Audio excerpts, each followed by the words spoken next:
Instagram versus reality. இது வந்து சாம்பார் சாதம் ரீல் பிளேட்டிங். இதே சாம்பார் சாதம் ரியல் பிளேட்டிங் பார்க்கலாமா? சாம்பார் சாதம் ஆக்சுவலி செஞ்சப்போ நல்ல தலை இருந்துச்சு. இப்போ கொஞ்சம் திக்காயிடுச்சு.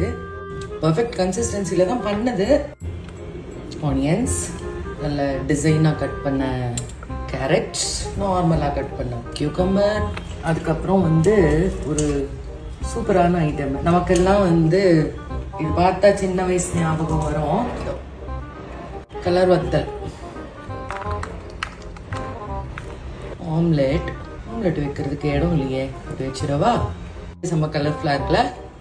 பேலன்ஸ்டு மீல் அப்படின்னு சொல்லலாம். சாம்பார் சாதம் இருக்கு, எக் இருக்கு, ஆனியன்ஸ் இருக்கு, கேரட் இருக்கு, கியூக்கம்பர் இருக்கு, சைடில் வத்தலும் இருக்கு. ஸோ இது real plating. Reel plating versus real plating.